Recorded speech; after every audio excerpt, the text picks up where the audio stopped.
alternative is to rely on pundits' opinions, on journalists' sensationalist headlines, and on politicians' self-serving interpretations of terrorism. These are not likely to be sufficient to understand the complexities of how normal people are moved to abnormal violence.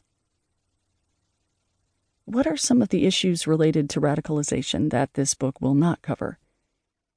We are not theologians and cannot speculate on whether or how certain sacred texts justify radicalization and terrorism.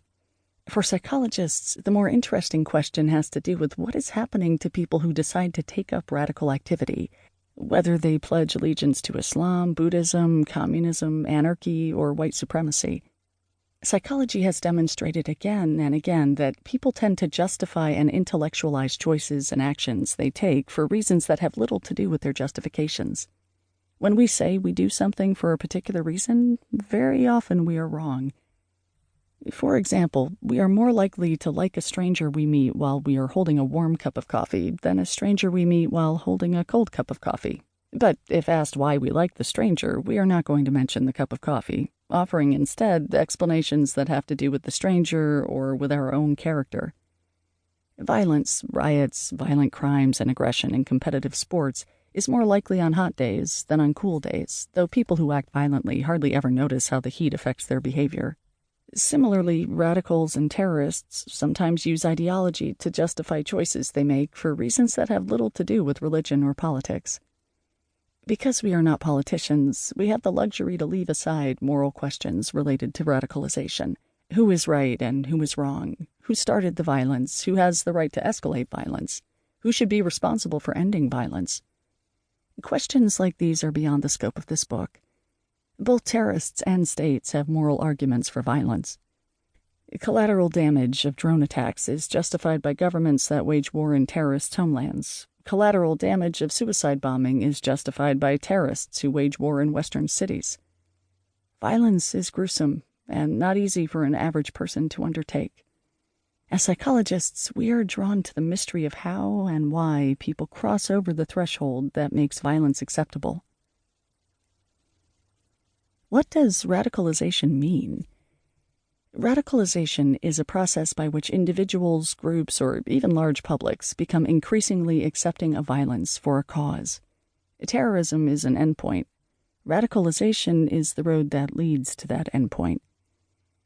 Radicalization may begin with thinking about destroying property of, or hurting, or even killing someone who represents a group or a cause that the individual finds objectionable. This is the mildest form of radicalization. At one time or another, many of us may have experienced something like radicalization of opinion.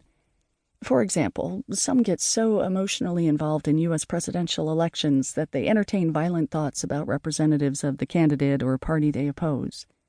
These thoughts are a symptom of radicalization of opinion. These thoughts are just thoughts. Most people will never form a plan for carrying out their violent fantasies, much less act on them. A small minority, however, will go beyond radical thoughts to engage in radical actions. These individuals might break windows of campaign headquarters, destroy campaign signs, or even physically attack those who express support for a candidate they oppose.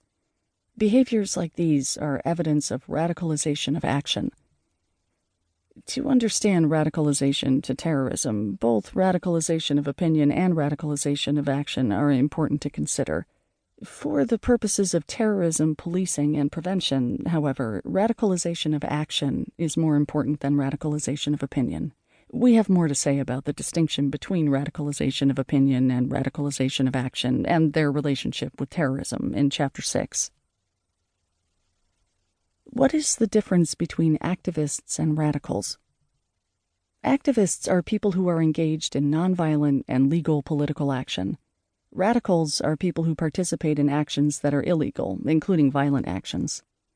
Participating in political protests, circulating petitions, carrying political slogans, or speaking one's political mind in public forums are all examples of activism. By contrast, staging illegal sit-ins, clashing with police or security forces, and burning or breaking property are examples of radicalism. Planting explosives and shooting or throwing Molotov cocktails are even more radical actions. At times, the transition from activism to radicalism is a matter of being at the wrong place at the wrong time. For example,